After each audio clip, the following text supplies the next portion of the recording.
Life is a big school. We all have to learn.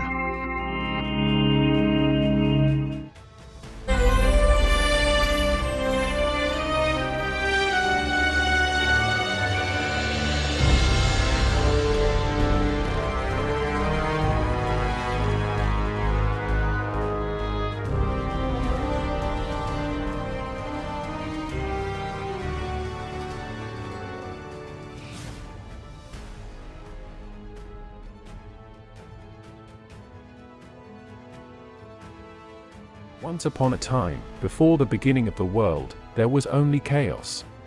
Chaos was a dark, infinite abyss, endless, empty, vague, wandering, drifting in the vast space. Chaos was fierce, like the sea, dark, wandering, wild.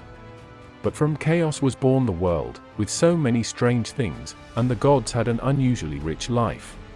From chaos came Gaia, the Mother Earth of all creatures, with immense breasts. Gaia was the birthplace for establishing a stable and eternal career for thousands of living beings and objects. Chaos gave birth to Erebus Eternal Darkness and Nyx Dark Night, both blind. But that's not all. From chaos came Tartarus Hell and Eros Love. Eros was the last child of chaos, but the most beautiful. Eros was born on a mission to make gods, humans, plants, flowers, and animals harmonize with each other to create the world and life in undying eternity. Thus, chaos gave birth to 5 sons. With these 5 people, today we call them the principles, they will proliferate and procreate forever. Erebus married Nyx and they had 2 children, the eternal ether, and Hemera, the embodiment of clear light. From this light, day was born, and thus the world was filled with light. Day and night have been alternating their reigns ever since. Mother Earth goddess Gaia has large breasts full of life. Her first son was Uranus, the starry sky. The Greek poet Hesiod, who lived in the 8th or 7th century BC, recounted in Theogony, "I am the solid foundation for all things, the blonde earth girl born first for the world. The starry sky, my best friend, let it cover the whole world to house the gods of paradise. I even gave birth to Mount Aura, so high, so majestic, so proud. And the immense sea, Pontus, now roaring fiercely, now softly whispering. The sky, such mountains and seas are all born of me, Gaia, the goddess of the earth. They are my children, fatherless because I had not made any friends at that time. As for the gods, that's not surprising. Next, the earth goddess Gaia married the sky god Uranus. The 2 of them gave birth to many children, all giants with strength and talent that no god at that time could compare to. Of course, they later had to submit to the new gods. We divide the giant children of Uranus and Gaia into 3 categories, the Titans and Titanides, the Cyclopes, and the Hecatoncheias. The Titans and Titanides were 6 male giants and 6 giant goddesses, respectively. The Titans were Oceanus, Coeus, Crius, Hyperion, Iapetus, and Cronus. The Titanides were Tessis, Thea, Themis, Mnemosyne, Phoebe, and Rhea. The Titans married the Titanides and gave birth to offspring to rule the world. The first Titan, the eldest, was the god Oceanus. Oceanus ruled all the seas, springs, and rivers. Oceanus harmonized and arranged the sea and river into one giant river that surrounds the land and protects it. Oceanus married Tessis and they had 3,000 sons and 3,000 daughters, the Oceanids.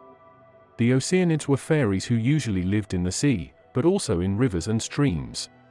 The sons were the river gods who ruled over all the rivers and streams on earth. Oceanus lived in isolation from his Titan brothers in the palace in the deep sea.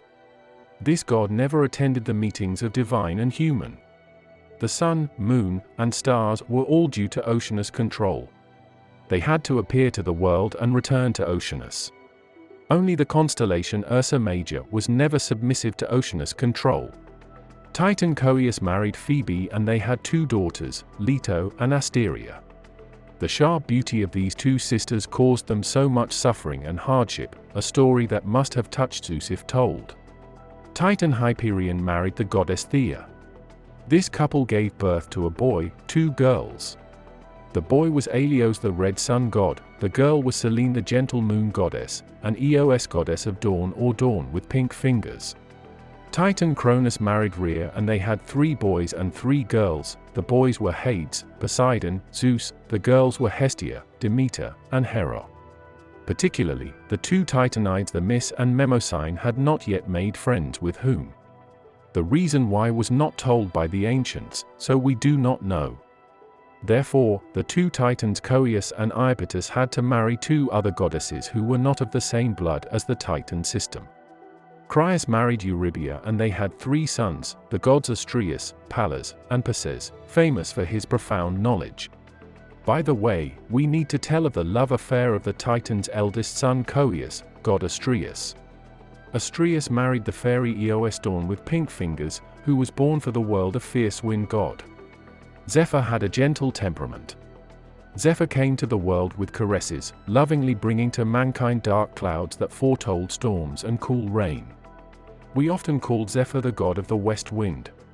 The god of the north wind, Boreas, had quick, little steps that no wind god could match, bringing anxiety to people. The south wind god, Notos, was warm. The god of the east wind, Euros, was cool and gentle.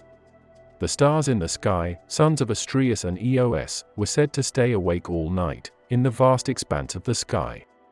Eos also had many love affairs, predestined with other gods and even with mortals, to have children and grandchildren for the world's cheerful crowd. Titan Iapetus married an Oceanid fairy named Clymene. They gave birth to 4 sons, Atlas, Prometheus, Epimetheus, and Menoetius.